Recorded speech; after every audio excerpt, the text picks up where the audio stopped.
innocent man. Entirely by accident, originally. I was doing a showreel piece. I needed 2 characters for it. One of them, who turned out to be Ned, went through a sort of proper design process, and then I needed a sidekick for him, who I just kind of made up on the spot, really, to threw him together. But it turns out that he was a far more interesting character to animate. And then I did a piece for a BBC animation competition. I needed a character for that, so I just recycled this kind of stick figure that I'd used for the showreel piece, at which point he got his name JEB, because the thing was called JEB's Jobs, and he just kind of stuck somehow. So yeah, it was a complete accident, a very happy accident. JEB's the common man. He's a bumbling idiot. He's an optimist in a pessimistic world, and everything he turns his hand to, he makes a mess of. I think we can all kind of relate to that. Also, I just think he's got a really nice face, even though, you know, he's my creation. I just find such pleasure in watching him do the things that he does. There's just something about his kind of slightly hard-nosed innocence, which I think is engaging, but at the same time he's an idiot, and I think we quite like idiots. For anybody who's seen the JEB shorts, some of them, because there are a lot of them, they'll kind of know what to expect. But obviously, on a much bigger scale, it's a very silly film, but it's got heart. It's, you know, it's got a story. It's got a whole bunch of new characters. Partly a mockumentary. It's partly a musical. It's partly a sort of crime, I'd say thriller, but that might be pushing it a bit. It's nonsense. It's nonsense. It's squishing together a bunch of familiar genres, having fun with them, satirising them a little bit. It's good fun, but it's also, you know, sort of tucked away in there. There is hopefully a little bit of a serious point about how unrewarding the quest for celebrity and fame can be. I've been putting together the JEB short films for so long, and I've written longer pieces for JEB as well, a couple of TV series and other films which are all sort of in the pipeline. It's a very, very natural process by this point. I just know, I don't even know actually, and I sit down to write JEB and the accompanying characters, it just falls out on the page. There is no sort of conscious process to it. I just know what these characters are going to say and what they're going to do, because they're like members of the family, you know. I know them incredibly well. The process for writing this film has been loosely structuring the narrative so that we have, you know, an A to B to C, and then throwing the characters in and seeing how they deal with it.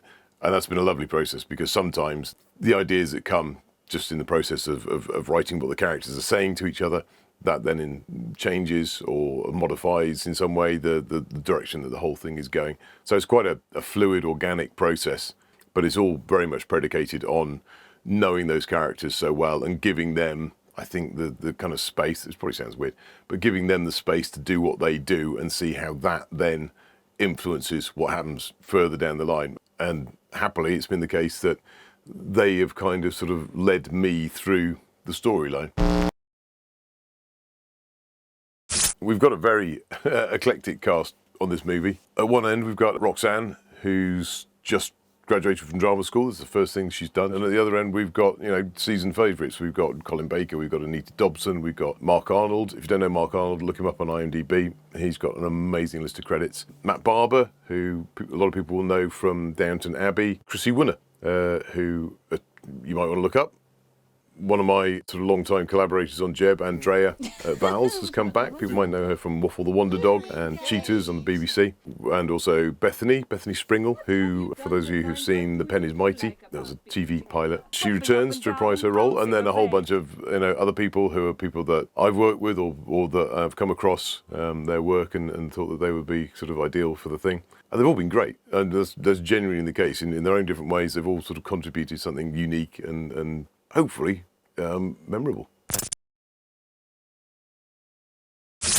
Inevitably, because I'm creating these characters on the page, I have an idea of what I think they should be.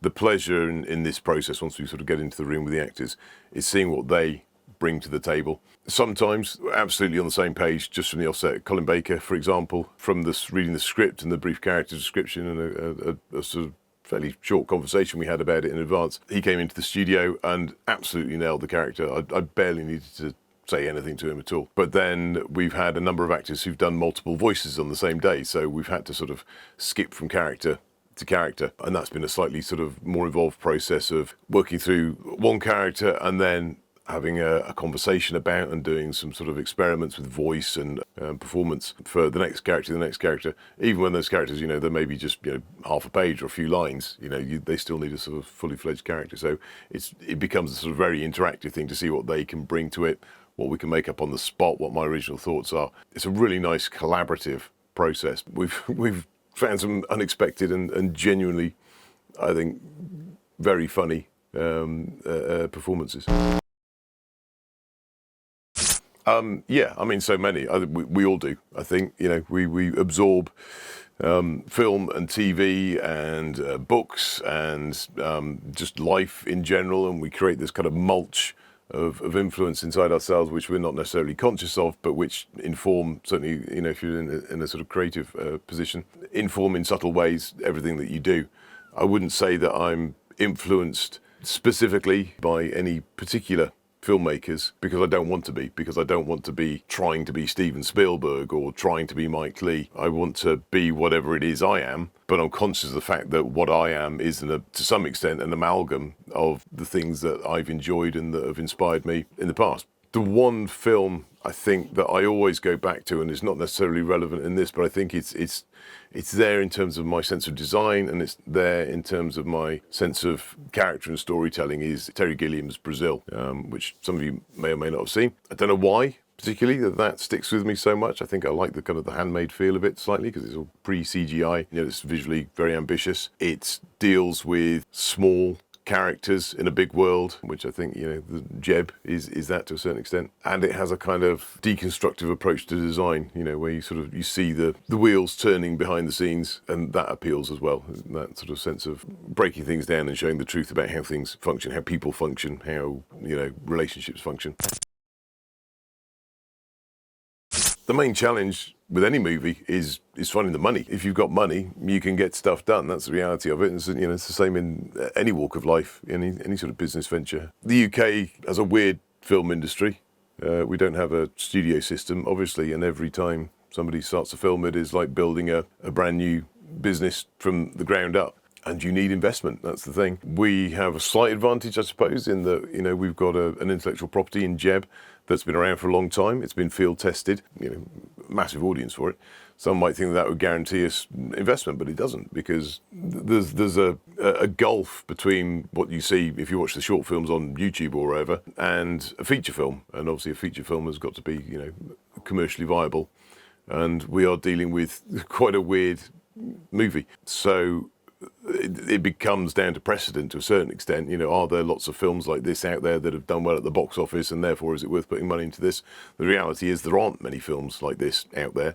You think of something like Sausage Party, that was in 2016, I think. There's sort of South Park and Simpsons spin-offs, things like that, adult comedy. But there isn't a genre particularly of this as movie. There is for TV, but not for movie. Yeah, it's been a harder sell than you might think it would be. But we got there. Small moves, but we're up and running, and now my job is to prove that this can be a genre, and perhaps in the future maybe it'll become easier for the next person along, or for me on the next one, to get the finance in place, if we can make this one work and persuade people that actually this is a good place to put your investment, because it is.